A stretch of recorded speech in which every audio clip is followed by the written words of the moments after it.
What's up YouTube, my name is Adrian from MMOS World and we are going to be taking a look at the top 5 best buy-to-play MMORPGs that you can enjoy right now. We all love buy-to-play MMOs because you pay once and play forever. But that does not mean that the quality of the game is bad compared to a subscription-based game however. On the contrary, these games have huge potential to give the big guns a run for their money. The list is based on multiple factors such as accessibility, content, graphics, and much more. Before we begin, don't forget to hit that like button and subscribe to the channel for more MMORPG top 5s. Alright, let's begin our countdown, and the number 5 spot goes to Gloria Victis. Gloria what?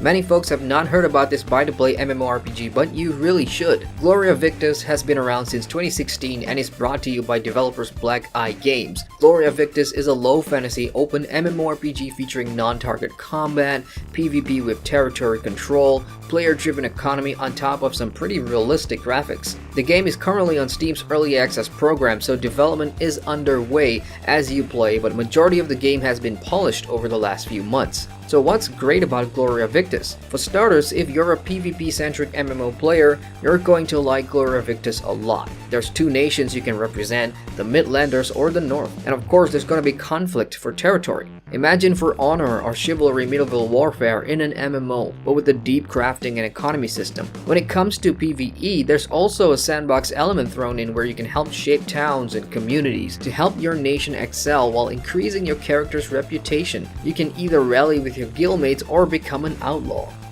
At number 4 is Albion Online. Albion Online is an upcoming buy-to-play sandbox MMORPG.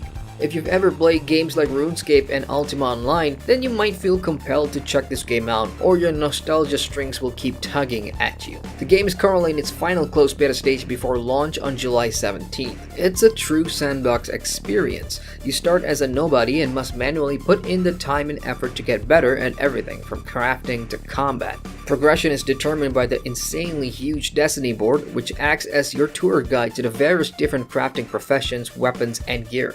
The game uses a classless system, so you can pretty much be whatever you prefer. You can wear light armor and still wield 2 swords, since the gear and weapons you equip determines your skills. The more you fight with those equipped items and the more you gather resources and craft, the better you become at it gradually. That's the basic premise of Albion Online, and just like Gloria Victis, PvP is the star of the show. There's PvP zones where large guilds fight for territories, and if you die in the red and black zones, say goodbye to your stuff. Albion Online uses a full loot system upon death in the red and black PvP zones, so a lot is at stake.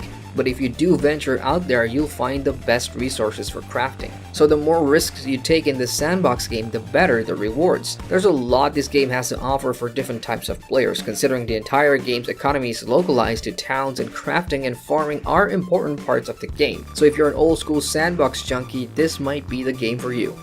At number 3 is the very popular westernized Korean MMORPG Black Desert Online. BDO has been around for a couple of years now in the West thanks to Kakao Games and Pearl Abyss. What more do I need to say other than it's one of the most successful Eastern MMORPG imports. If you've never heard of Black Desert Online, here's a quick rundown of why it's one of the top buy-to-play MMORPGs today. For starters, the graphics are excellent. From the first moment you lay your hands on the character creator, you know this game is going to look good on all types of systems. BDO also boasts a very robust PvE system that's made all the more fun thanks to its modern take on the action combat system that relies on skill and timing to excel. The level of realism is unreal too. There's a parkour system that lets players run up walls, jump over balconies, and more. On top of that, the game incorporates a day and night cycle that actually affects gameplay. For example, some NPCs only come out during the day and are gone for the night. In recent times, the cash shop has been garnering a lot of attention due to some questionable decisions,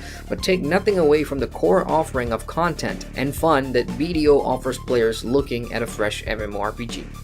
For number 2, we have Guild Wars 2. Now I know that the base game is currently free, but there are restrictions and you can purchase the Heart of Thorns expansion once and unlock everything right away. And why wouldn't you? This game is awesome even 5 years after release. Guild Wars 2 is one of the highest rated MMORPGs of our time, and it deserves that accolade because it introduced so many industry-defining mechanics that makes MMOs fun to play. For example, the incredible world that reacts to player input, popping up huge scroll events and bosses that are actually a lot of fun to play and participate in. The game has a very long main story that is decent and offers decent immersion for players looking for a great theme park casual MMO. If PvP is your thing, then jump into the much talked about World vs World PvP mode, where it's servers versus servers battling it out for pride.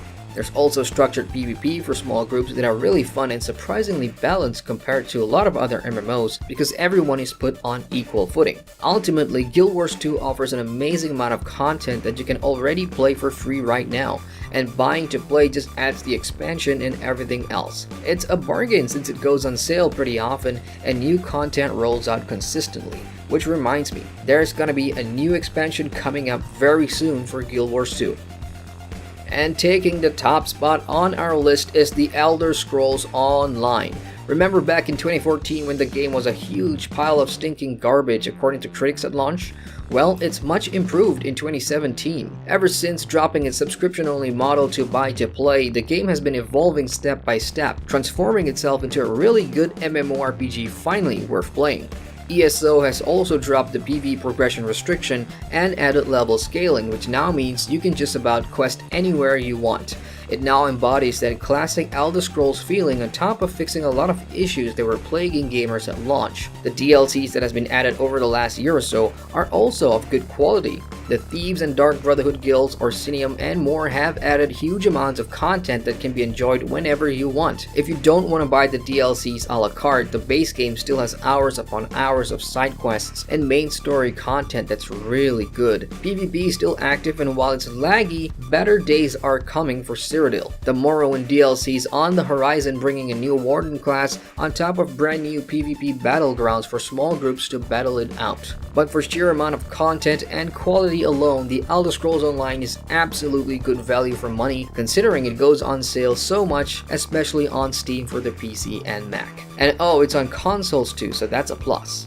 And there you have it, those are our top 5 buy-to-play MMORPGs for 2017. Which MMORPGs do you think should also make the list? Leave your thoughts in the comment section below. For more on MMORPGs, hit that subscribe button and check us out at mmosworld.com. As ever, I'm Adrian from MMOS World, signing out.